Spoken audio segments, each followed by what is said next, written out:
സർദാർ വല്ലഭായ് പട്ടേൽ അന്താരാഷ്ട്ര വിമാനത്താവളത്തിന്റെ റൺവേയിൽ നിന്ന് ലണ്ടനിലേക്ക് പറന്നുയർന്ന എയർ ഇന്ത്യയുടെ ബോയിംഗ് 787-8 ഡ്രീം ലൈനർ വിമാനം തകർന്നു വീണ് ഒരാഴ്ച പിന്നിടുമ്പോഴും ദുരന്തത്തിന്റെ നടുക്കം മാറിയിട്ടില്ല. 270ഓളം പേരുടെ ജീവനെടുത്ത ഈ ദാരുണ സംഭവം രാജ്യത്തെ ആകെ കണ്ണീരിലാഴ്ത്തിയിരിക്കുകയാണ്.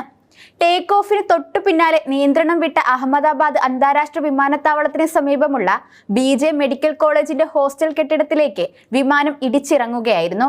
വിമാനത്തിലെ യാത്രക്കാർക്ക് പുറമെ പ്രദേശവാസികളും ഹോസ്റ്റലിലുണ്ടായിരുന്ന മെഡിക്കൽ വിദ്യാർത്ഥികളും അപകടത്തിൽ മരണപ്പെട്ടത് ദുരന്തത്തിന്റെ വ്യാപ്തി വർദ്ധിപ്പിച്ചു. ദുരന്തത്തിൽ മരിച്ചവരുടെ മൃതദേഹങ്ങൾ തിരിച്ചറിയാനുള്ള നടപടികൾ ഊർജിതമായി നടന്നുവരികയാണ്. ഇതുവരെ 217 മൃതദേഹങ്ങൾ DNA പരിശോധനയിലൂടെ തിരിച്ചറിഞ്ഞതായി അധികൃതർ അറിയിച്ചിട്ടുണ്ട്. 2 പൈലറ്റുമാരുൾപ്പെടെ 9 ക്യാബിൻ ക്രൂ അംഗങ്ങളടക്കം 200 മൃതദേഹങ്ങൾ ബന്ധുക്കൾക്ക് കൈമാറിയിട്ടുണ്ട്. തിരിച്ചറിഞ്ഞ മറ്റുള്ളവരുടെ മൃതദേഹങ്ങളും ഉടൻ കൈമാറാനുള്ള ഒരുക്കത്തിലാണ്.